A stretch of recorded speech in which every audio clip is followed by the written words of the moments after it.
السلام علیکم ورحمۃ اللہ وبرکاتہ۔ فہم القرآن کورس کلاس 141 میں آپ سب کو خوش آمدید ہے۔ اہلاً و سہلاً مرحبا۔ آج کا ہمارا لیسن ہے سورہ الانبیاء آیت 1 سے آیت 75 تک۔ رسول اللہ صلی اللہ علیہ وسلم نے ارشاد فرمایا، جس شخص نے قرآن کریم پڑھا، اسے حفظ کر لیا، اس کے حلال کردہ چیزوں کو حلال اور حرام چیزوں کو حرام سمجھا، تو اللہ تعالیٰ اس کی وجہ سے اسے جنت میں داخل کریں گے، اور اس کے قبیلے کے 10 ایسے شخص کے متعلق اس کی سفارش قبول کری جائے گی جن کے لیے جو جہنم ہے یا دوزخ ہے جو واجب ہو چکی ہے۔ تو ایسا جو شخص جو قرآن کریم پڑھتا ہے، اس کو حفظ کرتا ہے، اس کے احکامات کو عمل کرتا ہے، تو پھر کیا ہے، ایسے شخص جو وہ خود دوسروں کے لیے سفارش کرے گا تو اس کی سفارش قبول کی جائے گی۔ تو الحمدللہ اہل القرآن کی بہت فضیلت ہے۔ اللہ سبحانہ تعالیٰ سے دعا ہے کہ اللہ سبحانہ تعالیٰ ہم سب کے اس پڑھنے پڑھانے کو قبول فرمائے، اور اللہ تبارک تعالیٰ سے دعا ہے کہ ہم سب کو قرآن کریم کو حفظ کرنے کی بھی توفیق عطا فرمائے، اور اللہ تبارک تعالیٰ سے دعا ہے کہ اللہ سبحانہ تعالیٰ ہم سب کو کہنے سننے سے زیادہ عمل کی توفیق عطا فرمائے۔ رب ارحمہما کما ربیانی صغیرا، آمین یا رب العالمین۔ نحمده ونصلي على رسوله الكريم، اما بعد فاعوذ بالله من الشيطان الرجيم، بسم الله الرحمن الرحيم، رب اشرح لي صدري ويسر لي امري واحلل عقدة من لساني يفقهوا قولي، ربي زدنا علما، ربي يسر ولا تعسر وتمم بالخير وبك نستعين، آمين یا رب العالمین۔ بسم اللہ الرحمن الرحیم، اقترب للناس حسابهم وهم فی غفلت معرضون۔ لوگوں کے حساب کتاب کا وقت قریب آ گیا ہے، پھر وہ اپنے بے خبری سے، یعنی کہ اللہ تعالیٰ کے حساب کتاب کے دن سے، قیامت کے دن سے منہ موڑے ہوئے، منہ پھیرے ہوئے ہیں۔ تو سورہ انبیاء دراصل یہ جو سورہ ہے یہ مکی سورت ہے، اور اس میں 112 آیتیں ہیں اور 7 رکوع ہیں۔ چونکہ جو مکی صورتوں کا جو خاص اس میں یہ بات ہوتی ہے کہ اس میں اللہ سبحانہ تعالیٰ نے توحید، رسالت اور آخرت پر زور دیا ہوتا ہے۔ کیوں؟ کیونکہ دراصل مکہ جو والے تھے، مکہ کے جو کفار تھے، انہوں نے کیا کیا تھا، آخرت کا ہی انکار کیا تھا۔ تو اس صورت میں بھی کیا ہے، مکی صورتوں میں آپ کو کثرت سے توحید کے بارے میں زور دیا ہوا ملے گا آیتوں میں، یا رسالت کے بارے میں بھی بتایا جا رہا ہوگا، یا آخرت پہ غور فکر دلایا جاتا ہے۔ تو یہ ان کی خاصیت ہے۔ سورہ انبیاء دراصل انبیاء جو لفظ ہے وہ پلورل ہے، یعنی جمع کا ورڈ ہے۔ اس کا سنگلر کیا ہے، نبا ہے، خبر ہے۔ تو انبیاء یعنی کہ بہت سارے انبیاء اللہ نے بھیجے، آدم علیہ السلام سے لے کے رسول اللہ صلی اللہ علیہ وسلم تک بے حساب اللہ نے انبیاء بھیجے، مسلسل اللہ تعالیٰ کا پیغام پہنچانے کے لیے آتے رہے۔ اور سب سے آخری جو نبی آئے وہ نبی کریم صلی اللہ علیہ وسلم آئے۔ تو جو سورہ نبا ہے یہ کفار اور مشرکین حضرت محمد صلی اللہ علیہ وسلم کا اور قرآن مجید کا مذاق اڑاتے تھے نا، اور کہتے تھے کہ ہم اتنے دنوں سے تمہارا انکار کر رہے ہیں، اب تک تو ہم پر کوئی نہ کوئی عذاب آ جانا چاہیے تھا، اور آئندہ بھی ہے کوئی بھی نہیں آنے والا عذاب، اور ہمارے معبود یعنی بت جو ہمارے جن کی ہم عبادت کرتے ہیں دنیا اور آخرت میں ہماری ہی مدد کریں گے۔ تو اللہ سبحانہ تعالیٰ نے اس سورہ میں کفار اور مشرکین کو ان کی اسی بات کے لیے آگاہ کر دیا کہ عنقریب اس دنیا میں تم پر عذاب ضرور آئے گا، تمہارے معبود تم کو اس عذاب الہی سے بچا بھی نہیں سکیں گے، اور اس دنیا میں مسلمانوں کیا ہے، کامیاب رہیں گے۔ عنقریب مکہ جو کیا ہو گیا، فتح بھی ہو گیا۔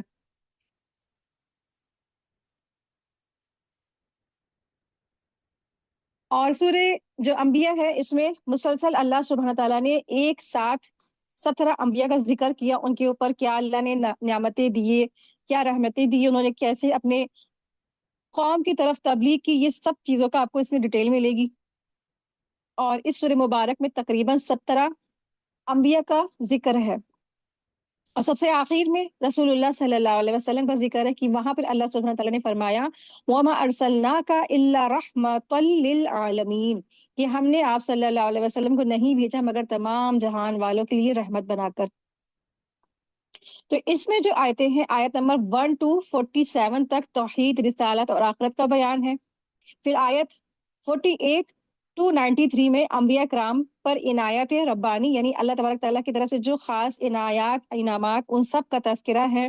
اس کے بعد آیت نمبر 94 to 106 تک ایمان بالآخرت کا بیان ہے، یعنی آخرت پر کا جو ایمان ہے اس کا تذکرہ ہے. پھر آیت نمبر 107 to 112 تک نبی کریم صلی اللہ علیہ وسلم کی عظمت اور ان کے حوالے سے شرک کے سببات کا ذکر ہے.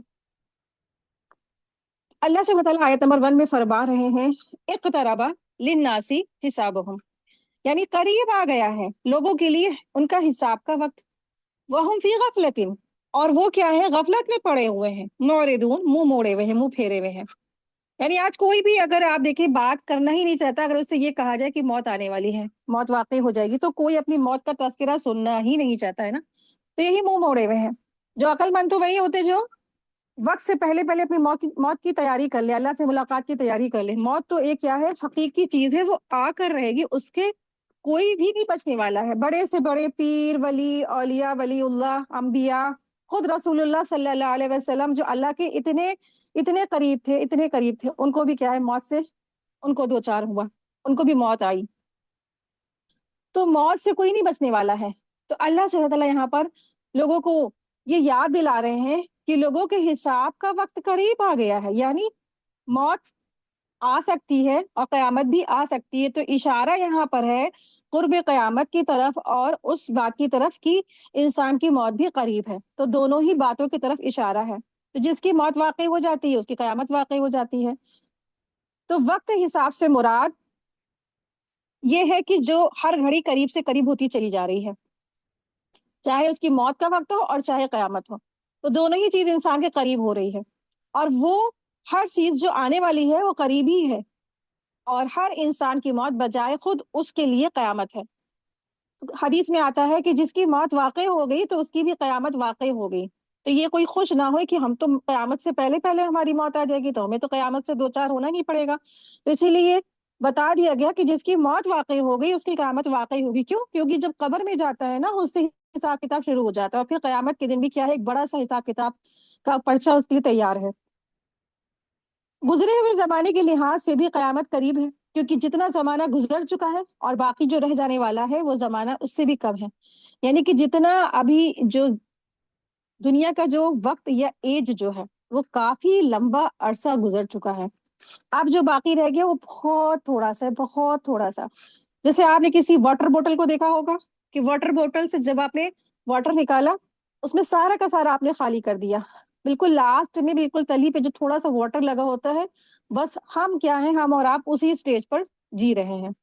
باقی کیا ہے، اس دنیا کا بالکل ہی آخری وقت چل رہا ہے. تو بس یہی حساب کتاب ہے، اور اسی طرف اللہ تبارک تعالیٰ نے اشارہ کیا ہے کہ لوگوں کے حساب کتاب کا وقت قریب ہی آ لگا ہے، قیامت یا موت. اور پھر بھی کیا ہے، وہ اس چیز سے، قیامت سے یا اپنی موت کی تیاری سے منہ پھیرے ہوئے ہیں، غفلت میں پڑے ہوئے ہیں. تو اللہ سبحانہ تعالیٰ فرما رہے ہیں وَهُمْ فِي غَفْلَةٍ مُعْرِضُونَ، یعنی اس کی تیاری سے وہ غافل ہیں. دنیا کی زینت و آزائشوں اس میں آرائشوں میں، اس کے اٹریکشن میں اتنا گم ہے کہ ایمان کے تقاضوں سے وہ کیا ہے، بے خبر ہے. آج دنیا میں ہی انسان پھنس کے رہ گیا ہے. دنیا کے بارے میں بہت سارے لوگ کہتے ہیں کہ دنیا کیا ہے، دنیا کی جو اٹریکشن میں پھنس گیا تو وہ ایک ایسے دلدل میں پھنس گیا کہ وہ اس میں گھستا ہی چلا جاتا ہے، باہر نکل نہیں سکتا ہے. تو دلدل تو ہم سب جانتے ہیں نا. تو دنیا کے اندر بہت زیادہ کھونے کی ضرورت نہیں ہے، بہت زیادہ اس کے پیچھے جانے اور مرنے مٹنے کی ضرورت نہیں ہے.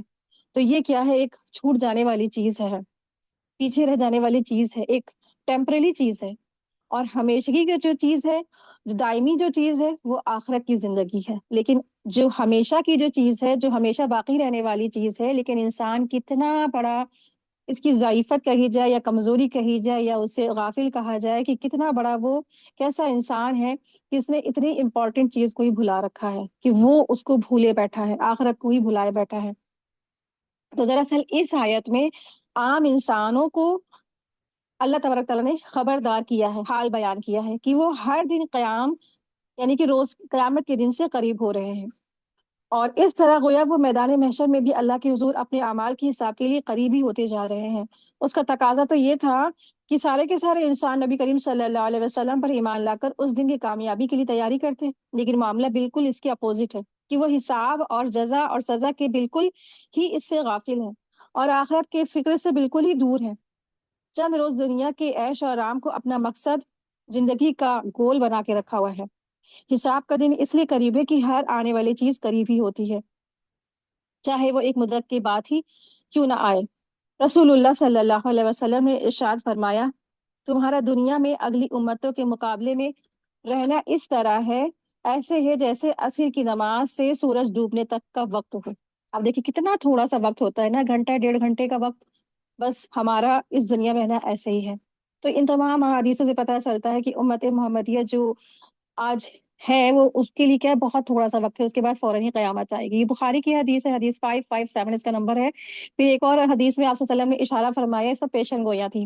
رسول اللہ صلی اللہ علیہ وسلم نے ارشاد فرمایا، قیامت میں اور قیامت دونوں ان انگلیوں کے درمیان، یعنی کہ ایسی انگلیوں کی طرح ہے جیسے بھیجے گئے، یعنی کہ آپ صلی اللہ علیہ وسلم نے اپنی انگلیوں کا اشارہ کیا کہ انگلی جو وسط انگلی جو بیچ کی ہاتھ کی ہینڈ کی جو بیچ کی انگلی ہوتی ہے وہ اور شہادت کی انگلی دونوں کو انہوں نے اس طرح ملا کے فرمایا کہ میں اور قیامت اس طرح سے بالکل اگل بگل، جیسے آپ صلی اللہ علیہ وسلم آئیں گے تو کیا ہے، بس قیامت اس کے بعد برپا ہی ہونے والی ہے۔ تو یہ حدیث کا نمبر ہے 6504۔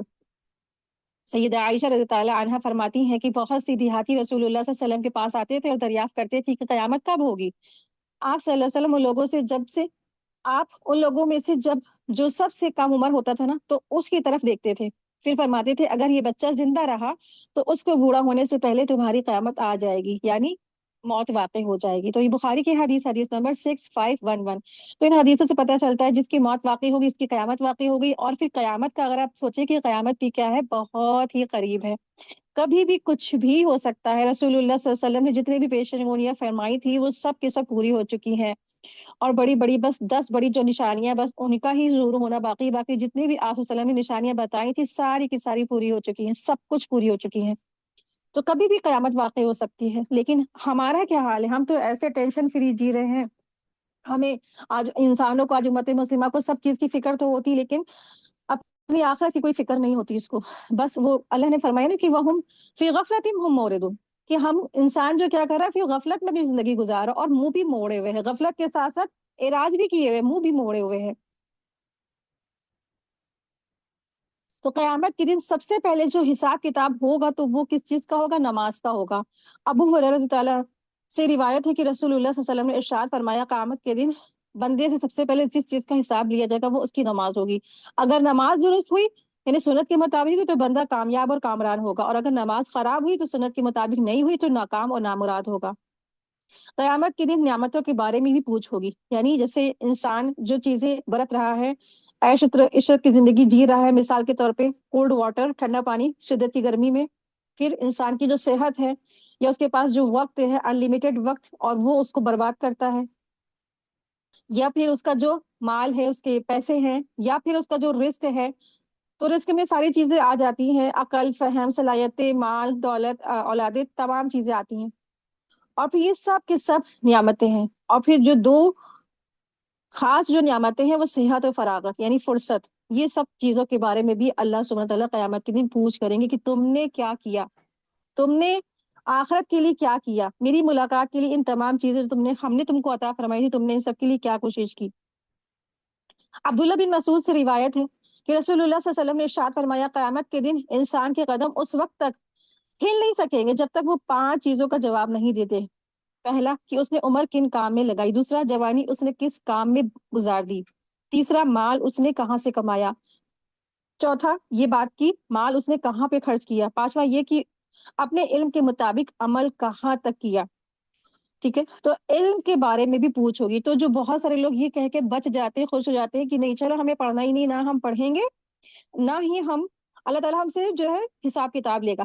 علم کا حاصل کرنا تو ہر مسلمان مرد عورت پر ضروری ہے۔ کوئی کہہ کے یہ چھٹکارا نہیں حاصل کرتا کہ ہم اللہ تعالیٰ کو کہہ دیں گے کہ اللہ تعالیٰ ہمیں تو معلوم نہیں تھا، ہم تو کیا کرتے، تو اس کا بھی حساب ہوگا۔ جو آج بہانے تیار بیٹھا سوچا ہے نا، تو آخرت میں تو یہ زبانیں سل دی جائیں گی، ہاتھ پاؤں بولیں گے اللہ تعالیٰ، یہ کنی کاٹ کے نکل لیتا تھا انسان، اس نے تو بس بہانے بنانے کے لیے نا، اسی لیے اس نے علم نہیں حاصل کیا، اس کو تو بہانے بنانے تھے، اس کے پاس وقت بہت تھا، عقل آپ نے دی ہی تھی، ہاتھ پیر صحیح سلامت تھے، مال بھی تھا، صحت بھی تھی، لیکن اس نے علم نہیں حاصل کیا تاکہ یہ اپنی زندگی عیش آرام میں زندگی گزار دے۔ تو اس سے پتہ چلتا ہے 5ویں سوال سے کہ علم حاصل کرنا ضروری ہے، پھر علم حاصل کرنے کے بعد عمل کیا کیا؟ تو علم حاصل کرنے کے بعد ضروری ہے کہ اس پر عمل بھی کرنا ضروری ہے۔ یہ نہیں کہ علم حاصل کرتا چلا جا رہا ہے، کرتا چلا جا رہا ہے، پھر کیا مثال اس گدھے کی جیسی ہے جس کے اوپر کتابوں کا ڈھیر لدا ہوا ہے، اس کے عقل میں کوئی بات گھستی بھی نہیں ہے نا، جو سورہ جمعہ میں ہم لوگ نے پڑھا تھا وہ والی مثال اللہ تبارک تعالیٰ نے عطا فرمائی کہ بنی اسرائیل کی ایسی تھی نا قوم، اس کے پاس علم تو بہت سارا تھا، لیکن وہ کیا کرتا تھا، وہ کیا کرتی تھی وہ قوم، اس نے عمل نہیں کیا۔ تو ایسی مثال اس شخص کی، جیسے اس جانور کی جیسے گدھا ہو، گدھے کے اوپر بہت ساری کتابیں ڈال دی، اس کے اوپر عقل میں بات گھستی نہیں، کیونکہ گدھا کیا ہے، اس کو کتابوں سے وہ بیزار ہے، اس کو سمجھ میں نہیں آتا، اس کے لیے تو صرف بوجھ ہوگا، بوجھ۔ تو علم حاصل کرنا ضروری، پھر اس پہ عمل کرنا ضروری ہے، کیونکہ اللہ سبحانہ تعالیٰ فرما رہے ہیں کہ آخرت کا جو دن ہے نا، وہ قیامت کا دن ہے، وہ حساب کتاب کا دن ہے، اس میں ہر چیز کا حساب کتاب ہوگا۔ تو دنیا میں نا انسان کو بہت پھونک پھونک کے قدم رکھنے کی ضرورت ہے، کوئی بھی انسان ٹینشن فری نہیں ہو سکتا کہ بس ہم یہاں پر آئے ہیں، کھائے پیے موج مستی کرے اور پھر نکل لے، نہیں، ہم یہ کہہ دیں گے ہمارا یہ عذر تیار ہے، ہم یہ کہہ دیں گے، سارے کے سارے عذر ختم کر دیے جائیں گے، اس دن اللہ تبارک تعالیٰ ہی کی بات چیت ہوگی اور کوئی انسان بول نہیں سکتا، جو سارے پیترے سب کے سب دھرے رہ جائیں گے۔ تو اپنی کوششیں جتنی بھی انسان کو کرنا چاہیے کرے، اور اللہ سے دعا کرے اللہ تعالیٰ کہ ہم نے جو سیکھا پڑھا اللہ تعالیٰ اسے عمل کا حصہ ہمارے بنا دے۔ تو اللہ سبحانہ تعالیٰ فرما رہے ہیں کہ لوگوں کے حساب کتاب کا وقت تو قریب آ گیا، لیکن وہ کیا کر رہے ہیں، اس سے منہ موڑے ہوئے ہیں، کوئی تیاری نہیں ہے اللہ تعالیٰ کی آخرت کی تیاری، کوئی نہیں، اپنی موت کی تیاری بھی کوئی نہیں کرتا ہے نا، منہ موڑے ہوئے ہیں۔ دیکھیں آیت نمبر 2 ہے، ان کے پاس ان کے رب کی طرف سے جو بھی نئی نئی نصیحت آتی ہے وہ اسے کھیل کود میں ہی سنتے ہیں۔ بہت ڈرانے والی آیتیں ہیں کہ اللہ سبحانہ تعالیٰ فرما رہے ہیں جب بھی اللہ تعالیٰ کی آیتیں ان کے پاس آتی ہیں، اللہ تعالیٰ کی جو نشانی آتی ہے، اللہ تعالیٰ کی طرف سے جو قرآن کی آیتیں آتی ہیں، تو وہ اس کو سنتے ہیں لیکن اس کو کھیل کود میں اڑا دیتے ہیں۔ یعنی قرآن جو وقتاً وقتاً حسب حالت ضرورت کے حساب سے نازل ہوتا رہتا ہے، اگرچہ انہی کی نصیحت کے لیے اترتا ہے، لیکن وہ اس سے اس طرح سنتے ہیں جیسے وہ اسے مذاق کے طور پر اڑا رہے ہو، کھیل کے طور پر اڑا رہے ہو، یعنی اس میں تدبر اور غور فکر نہیں کرتے ہیں۔ تو اس میں ان لوگوں کے لیے ذکر ہے جو قرآن سے اس لیے کرنی کاٹ جاتے ہیں، کہتے ہیں کہ ہم پڑھیں گے تو اللہ تبارک تعالیٰ کی ہمیں اس سے عمل کرنا پڑے گا، پھر ہماری زبردست پکڑ ہوگی، تو دیکھیں کوئی بھی بچنے والا نہیں ہے، ٹھیک ہے۔ پڑھ لیا تو ضروری ہے کہ اللہ تعالیٰ معاف کر دے، کیونکہ انسان کتنی گناہوں سے وہ بچے گا نا، لیکن اگر جو نہیں پڑھتا ہے تو اس کے لیے تو اور زیادہ ہی، اس کے لیے ڈبل ڈبل دوہرا دوہرا گناہ ہونے والا ہے، کیونکہ اس نے اپنی ہر چیز کا مس یوز کیا، اور پھر فراغت کا بھی مس یوز کیا، اور پھر کیا ہے، اللہ کی آیتوں کے اوپر اس نے غور فکر نہیں کیا، اس کو کھیل کود تماشے میں اڑا دیا۔ کیونکہ یہاں پہ جو بات بیان ہو رہی ہے وہ اہل مکہ والوں کی بات بیان ہو رہی ہے، اہل مکہ کا یہی معمول تھا، وہ یہی کرتے تھے، رسول اللہ صلی اللہ علیہ وسلم کے اوپر جب بھی آیتوں کا نزول ہوتا تھا تو اس کو وہ ہنسی کھیل تماشے میں اڑا دیتے تھے۔ تو اللہ سبحانہ تعالیٰ فرما رہے ہیں کہ انہوں نے اللہ تعالیٰ کی آیت پہ غور فکر نہیں کیا، اس کو کھیل تماشے میں اڑا دیا۔ آیت دیکھیں، آیت نمبر 3، ان کے دل بالکل غافل ہیں اور ان ظالموں نے چپ کے سرگوشیاں کی کہ وہ تم ہی جیسا انسان ہے، پھر کیا وجہ ہے کہ جو تم آنکھوں دیکھے جادو میں آ جاتے ہو۔ آیت نمبر 3 سے آیت نمبر 5 تک مشرکین کی ایذا رسانی اور نبی صلی اللہ علیہ وسلم کی صبر اور تحمل کا ذکر ہے، کہ مشرکین مکہ کس کس طرح سے آپ صلی اللہ علیہ وسلم کو ستاتے تھے، لیکن آپ صلی اللہ علیہ وسلم کس طرح سے صبر اور تحمل سے اختیار کر کے استقامت کے ساتھ اپنے کام کو کرتے چلے جاتے تھے۔ تو کیا پتہ چلتا ہے اس سے کہ آپ قرآن کریم سیکھ رہے ہیں، ایسا ہو نہیں سکتا کہ آپ کو لوگ تانے نہ دیں، آپ کو لوگ باتیں نہ سنائیں، آپ کے اپنے سگے، آپ کے اپنے بچے، آپ کے اپنا شوہر، آپ کے اپنے بھائی بہن، آپ کے اپنا ماں باپ، کوئی بھی آپ کو تانے دے گا تو کیا آپ یہ قرآن کریم پڑھنا چھوڑ دیں گے؟ نہیں۔ کیوں؟ کیونکہ اللہ سبحانہ تعالیٰ نے آپ کو یہ ہدایت دی ہے، اللہ تعالیٰ نے دی ہے، تو لوگوں کے کہنے پہ کیوں چھوڑنے کی ضرورت ہے؟ اتنی بڑی نعمت جس کو چھوڑ کر کے انسان بالکل ہی کیا ہے، بالکل بیکار ہلاکت میں پڑ جائے گا، تو اس کو چھوڑنے کی ضرورت نہیں ہے۔ آپ صلی اللہ علیہ وسلم کو، جب آپ صلی اللہ علیہ وسلم کو ان کے اپنے رشتہ داروں نے، چچا نے، اپنے قبیلے والوں نے، اپنے اتنے زیادہ جو ان کی پہلے تعریف کرتے تھے، صادق الامین کا لقب دیا تھا، پھر اچانک سے ان کو جب آپ صلی اللہ علیہ وسلم نے نبوت کا خبر دی اور اللہ کی آیت پیغام پہنچایا تو انہی لوگوں نے آپ صلی اللہ علیہ وسلم کو ساحر زدہ، جادوگر، مجنو، دیوانہ، نہ جانے کیا کیا کہا. پھر بھی آپ صلی اللہ علیہ وسلم نے صبر کیا اور ثابت قدمی سے اپنا کام کرتے چلے گئے. تو ہمارے سامنے آپ صلی اللہ علیہ وسلم کی اتنی بڑی مثال موجود ہے، تو پھر تیار رہیں. ہو سکتا ہے کہ کوئی بھی آپ کو اس طرح سے تانے دے سکتا ہے کہ ہاں بہت بڑی اللہ والی ہیں، ہاں بہت بڑی قرآن والی ہیں، ہاں بہت بڑی دین والی ہیں نا. کیونکہ اللہ کا یہ جو قرآن ہے، اللہ کی آیت ہے نا، یہ کوئی انسان اس کو چھپا کے نہیں رکھ سکتا. اگر آپ پڑھ رہے ہیں، سمجھ رہے ہیں، تو لوگوں کو پتہ چلے گا ہی، بات پہنچے گی ہی. تو پھر تیار رہیں، کیونکہ آپ صلی اللہ علیہ وسلم کے ساتھ بھی ایسے معاملہ ہوا. آپ صلی اللہ علیہ وسلم کو بھی تکلیفیں پہنچائی گئیں، صبر انہوں نے کیا. تو مسلسل آپ صلی اللہ علیہ وسلم کو نہ جانے کیا کیا کہا جاتا تھا، اسی کے بارے میں یہاں ذکر ہے. آیت دیکھیں، آیت نمبر 4 ہے. پیغمبر نے کہا کہ میرا پروردگار ہر اس بات کو جو زمین اور آسمان میں ہے بخوبی جانتا ہے، وہ بہت سننے والا ہے اور بہت جاننے والا ہے. آیت 5 دیکھیں. اتنا ہی نہیں بلکہ یہ تو کہتے ہیں کہ یہ قرآن پرگندہ خوابوں کا مجموعہ ہے، بلکہ اس نے از خود اسے گڑھ لیا ہے، بلکہ یہ شاعر ہے.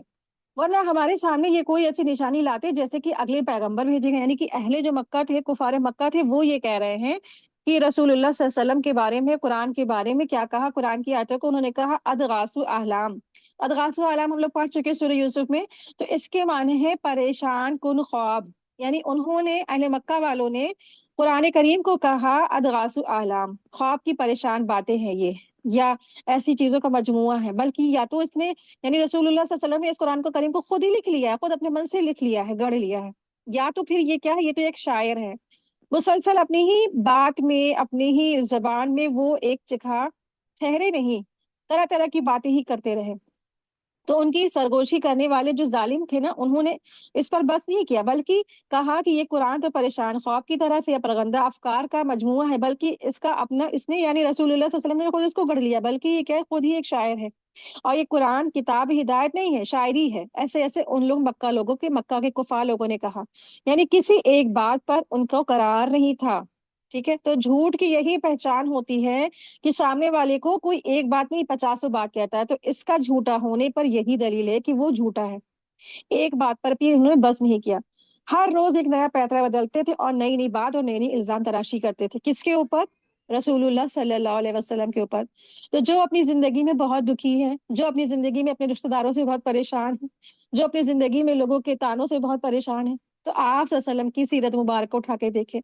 آپ صلی اللہ علیہ وسلم کتنے صبر والے تھے، کتنے تحمل والے تھے، کتنا درگزر کرنے والے تھے، کتنے ڈٹے اور جمے رہنے والے تھے.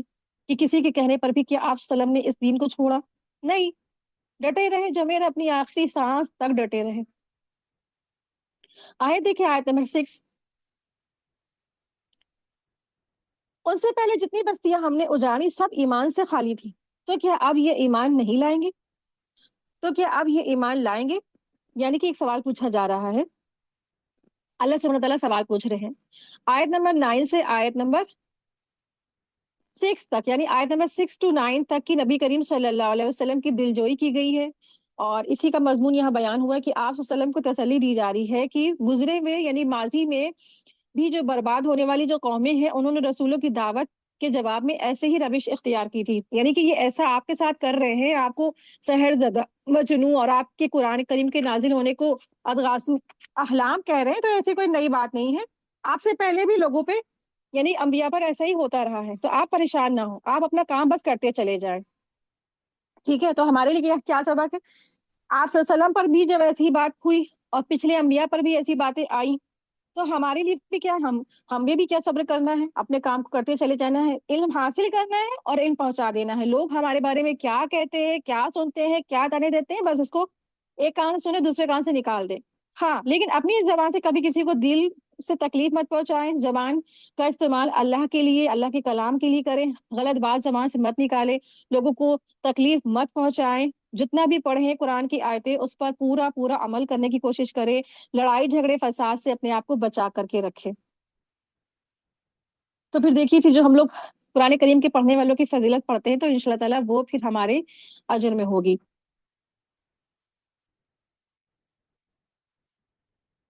آئے دیکھیں، آیت نمبر 7 ہے. آپ سے پہلے جتنے بھی پیغمبر ہم نے بھیجے سبھی مرد تھے جن کی طرف ہم وحی اتارتے تھے. بس تم اہل کتاب سے پوچھ لو اگر خود تم علم رکھتے ہو. اگر تم خود نہیں جانتے، یعنی کہ